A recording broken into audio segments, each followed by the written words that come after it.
श्री कृष्ण कहते हैं कि किसी भी तरह रिश्तों को बेहतर बनाने की सलाह आपकी अपनी समझ से ज़्यादा बेहतर कोई सलाह नहीं हो सकती। अलग अलग रिश्तों को अलग अलग तरीके से निभाने की ज़रूरत होती है। आप किस रिश्ते को कितनी अहमियत देते हैं यह आपके ऊपर निर्भर है। अगर रिश्ता आपसे छोटा है तो आप रिश्ते पे चिंता करें और उसकी वजह ज़रूर जानें। बिना वजह रिश्ते टूटते नहीं हैं, कुछ न कुछ वजह ज़रूर होती है और रिश्ते बहुत नाजुक रेशम के धागे से भी कमज़ोर होते हैं जो किसी भेदभाव या छोटी से छोटी गलतफहमी से टूट सकते हैं। तो बेहतर होगा कि आप अपने रिश्तों को बेहतर बनाने के लिए उनको उचित ऊर्जा दें और मान दें। ज़रूरत से ज़्यादा या ज़रूरत से कम व्यवहार से भी रिश्तों पर फर्क पड़ सकता है। सोचें समझें फिर फैसला लें। जब भी झगड़े की स्थिति आए तो आप अपने घर में एक नियम बना लीजिए कि जब तक एक व्यक्ति की बात खत्म नहीं होगी दूसरा व्यक्ति नहीं बोलेगा। एक दूसरे को समझने के लिए पूरा का पूरा समय दीजिए। ज़्यादा कोशिश अपनों को समझाने की नहीं, दूसरों को समझने की कीजिए। निसंकोच अपनी प्रकृति और स्वभाव के बारे में बातें कीजिए। नहीं तो कई लोगों को प्रकृति अर्थात नेचर से प्यार होता है, कई लोगों को भौतिक सुखों से प्यार होता है। दोनों में तालमेल बैठना बहुत मुश्किल काम है। धैर्य और एक दूसरे को समझना ही हल है। इस संसार में हर लड़ाई का जन्म विचारों से ही होता है और विचार इतने महत्वपूर्ण नहीं होते। इंसान लड़ाई करे इस बात को आप चित्त में बसा दीजिए। इसलिए ये अहंकारी और मूर्खों का है जो विचारों के लिए लड़ते हैं। इसमें ध्यान से अपना जीवन व्यतीत कीजिए। श्री कृष्ण कहते हैं समाज में हर व्यक्ति का किसी न किसी के साथ कोई न कोई रिश्ता होता है।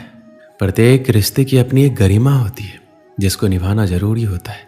समस्या वहाँ आ जाती है जब हम उस रिश्ते की गरिमा पार कर सभी रिश्तों को भूल अपने स्वार्थ के लिए सोचते हैं। पति पत्नी के रिश्ते कांच की तरह होते हैं, टूट जाए तो चुभते हैं। इन्हें टूटने में एक पल और बनाने में बरसों लग जाते हैं। रिश्ते को बेहतर बनाने के तरीके, कोई रूठे तो उसे मनाना सीखो। रिश्ते तो मिलते हैं नसीब से, बस उन्हें खूबसूरती से निभाना सीखो। ऐसे में आज हम आपको रिश्तों को बेहतर बनाने के तरीके बताएंगे जिससे आप अपने रिश्ते में हमेशा नयापन बरकरार रख सकेंगे। रिश्ते में सबसे बड़ी चीज है भरोसा। एक दूसरे पर भरोसा करना रिश्ते का पहला कदम होता है। एक दूसरे की अहमियत को पहचानना। अक्सर ऐसा होता है कि हम झूठे स्वाभिमान के चलते अपने साथी की अपनी जिंदगी में अहमियत को स्वीकारते ही नहीं हैं। हम उससे भरोसे की उम्मीद तो करते हैं मगर उस पर भरोसा नहीं करते। अगर गौर करेंगे तो पाएंगे कि हम अपने ज़्यादातर रिश्तों में सिर्फ इसी कमी के चलते फासले बना लेते हैं। ये कदम इतना मुश्किल भी नहीं होता। जरा सा भरोसा एक दूसरे पर कीजिए तो सही।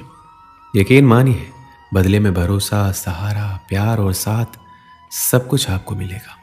रिश्तों को बनाने के लिए आपको अपने खास लोगों के साथ बातचीत, हालचाल लेते रहना चाहिए। कभी कभी बिना काम का भी फ़ोन उठाकर यूं ही मौसम की खबर ले लेना चाहिए। मतलब जो वाकई में खास है उनको समय दीजिए। ज़्यादातर लोग आपसे आपके स्नेहपूर्ण और ख्याल रखने को हमेशा के लिए याद करते हैं। इसलिए छोटे छोटे तरीकों से भी पूछते रहें कि हाँ जी आप आज कैसे हैं। अक्सर लोग समय के साथ बदल जाने का आरोप लगाया करते हैं, इसलिए उनको अपनापन महसूस करवाएं। गलतियां करना और उनसे सबक सीखते रहना सबसे जरूरी है। सामने वाले के आत्मसम्मान को कभी ठेस ना पहुंचाकर आप उनका प्रेम और विश्वास दोनों हासिल कर सकते हैं। बाकी सबका अपना अनोखा तरीका होता है। हर एक रिश्ते की कदर कीजिए। रिश्ते अक्सर आपके व्यक्तित्व का आईना होने के साथ साथ आपके सुख दुख के साथी भी है। आप जिस तरह उनके साथ व्यवहार करेंगे आपको भी वैसा ही व्यवहार बदले में मिलेगा। रिश्तों को लेकर मेरी सबसे अहम सलाह एक ही है, आप अपने रिश्तों का ख्याल रखिए, वो भी आपका ख्याल जरूर रखेंगे। मैं अक्सर देखता हूँ कि लोग कहते हैं कि उनके कुछ रिश्तेदार उनके साथ अच्छा व्यवहार नहीं करते। मेरे भी कुछ ऐसे रिश्तेदार हैं जो मेरे साथ अच्छा व्यवहार नहीं करते, लेकिन मैं उनको लेकर रोता नहीं हूँ।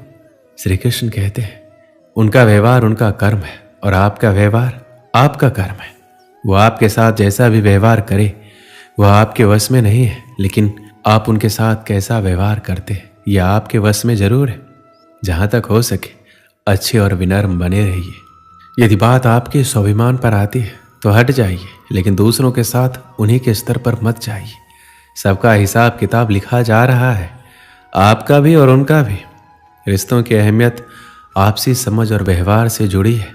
विविधता स्वाभाविक है, लेकिन अशिष्टता या फिर बुरा बर्ताव आपका अपना कर्म है। रिश्ते बहुत ही प्यारे होते हैं। रिश्ते उस अमृत की तरह है जिसे इंसान अपनी जिंदगी में सही तरह से सहेजना सीख ले, तो जब तक इस धरती पर बसेरा है वह कभी अकेला और उदास नहीं रह सकता है।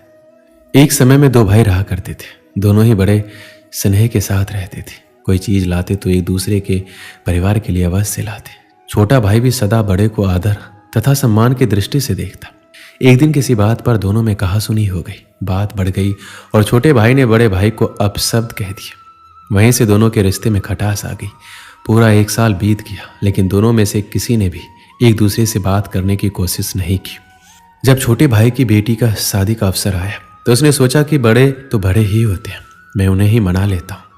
उसने भाई से बीती बातों को लेकर क्षमा मांगी और घर का विवाह कार्य संभालने का निवेदन किया। लेकिन बड़ा भाई मन में बात लेकर बैठा था, इसलिए उसने विवाह में जाने से मना कर दिया।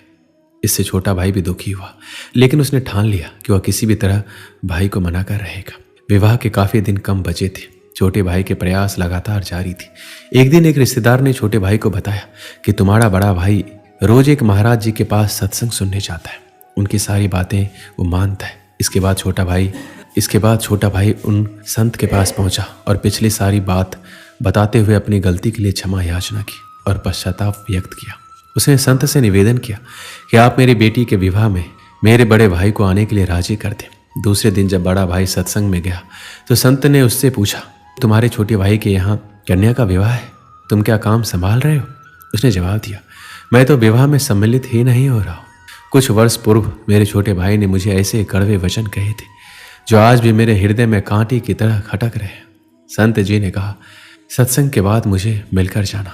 सत्संग समाप्त होने के बाद बड़ा भाई संत के पास पहुंचा तो उन्होंने पूछा, मैंने बीते रविवार को जो प्रवचन दिया था उसमें क्या कहा था? काफी देर सोचने के बाद हाथ जोड़कर बोला, माफी चाहता हूं, मुझे कुछ याद नहीं आ रहा। संत ने कहा, देखो मेरी बताई हुई अच्छी बातें तो तुम्हें 8 दिन भी याद नहीं रही, और छोटे भाई के कड़वे बोल जो 1 वर्ष पहले कहे गए थे वो तुम्हें अभी तक हृदय में चुभ रहे हैं। जब तुम अच्छी बातों को याद नहीं रख सकते तब उन्हें जीवन में कैसे उतारोगे? अगर जीवन नहीं सुधारा तब सत्संग में आने का लाभ ही क्या रहा? इसलिए यहां मत आया करो। ये सुनकर बड़े भाई की आंखें खुली। उसने आत्मचिंतन कर स्वीकार कर लिया कि वास्तव में हम सब कड़वे शब्दों को दिल में बसाकर गांठ बांध लेते हैं। जीवन भर उसे सोचकर अपने मन में दूसरों के प्रति नफरत बढ़ाते जाते, लेकिन बात करके उसे सुलझाने का प्रयास नहीं करते, क्योंकि हमारा अहंकार हम पर हावी होता है। इसके बाद बड़े भाई ने संत से भूल की क्षमा मांगी और अपने भाई को माफ कर दिया। इसलिए हमेशा सभी से स्नेह करते रहे और कोई भी समस्या हो उसे आप बात कर सुलझाने का प्रयास करें। दोस्तों, इस वीडियो में बस इतना ही। मिलते हैं अगले वीडियो में। अपना ख्याल रखिएगा। जय श्री कृष्ण।